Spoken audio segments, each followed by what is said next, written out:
Asia and the Pacific has experienced extraordinary progress with the United Nations over the last 75 years. Cooperation has allowed us to overcome harrowing challenges and celebrate battles won for sustainable development. Now more than ever, we need collective resolve to clear mounting hurdles and achieve the 2030 Agenda for Sustainable Development in the Decade of Action. Our UN Day is an occasion to reflect on how far we've come and how much more needs to be done. In the Pacific, we are seeing more and more of intensified climate-related disasters, sea level rise, and the degradation of our oceans. As we recover from COVID-19, let's be reminded by our UN75 declaration that the implementation of the 2030 Agenda for Sustainable Development and the Paris Agreement is a necessity for our survival.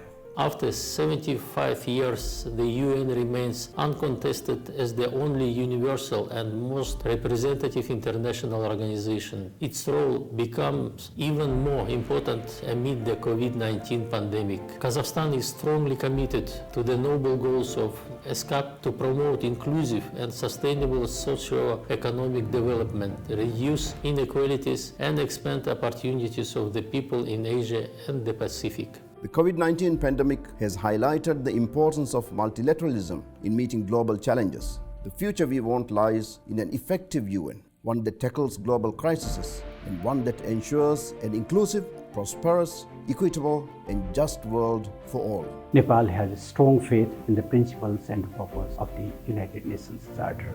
Nepal's partnership with the United Nations covers all three pillars of the organization: peace and security, human rights and development.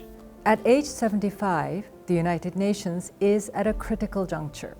The need for universal multilateral cooperation is greater than ever, as underscored by climate change, the COVID-19 pandemic, and other global challenges that require global action. But the political will for multilateral cooperation has waned and undermined the efficacy and relevance of the global organization.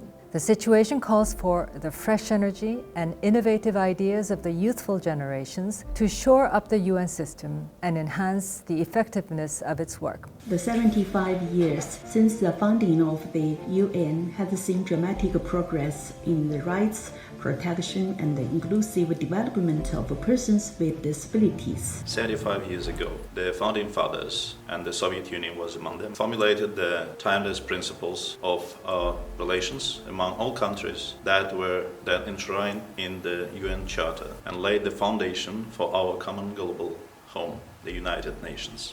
There is only one way for us to carry out the paramount mission of our organization if we stand up together against the global challenges of the 21st century, drawing on the principles and norms of international law in order to ensure the peaceful, decent and prosperous life for the present and future generations. We're talking about the Asian century, where Asia would be the center of economic gravity. Looking ahead, I am hopeful that the UN will guide the region on the path of sustainable development, ensuring peace and prosperity for all. I wish to congratulate the United Nations on the significant milestone, 75 years of global service. I note in particular, and I wish to encourage your intention to work more closely with regional and sub-regional organizations, and most especially the small island nations in the Pacific region. The UN has been a unifying force for countries to define collective aspirations and has supported people's struggles over rights and resources across Asia-Pacific. While our current reality is far from ideal, we, as civil society, continue to educate, advocate, and fight on. On its 75th year as a unifier, we count on the UN to work with us in defending people's rights, protecting the environment, and fighting inequality in the midst of rapid technological change. To commemorate UN75, we organized a series of global consultations throughout the year to listen to the voices of people across the world on their fears and hopes and expectations expectations of international cooperation. There is remarkable unity among respondents everywhere. One message is clear across the world from our data. We need to upgrade and revitalize global cooperation to better deal with these and other global challenges. We stand committed to working together with countries in Asia and the Pacific to build a more inclusive, resilient, and green world. The future we want.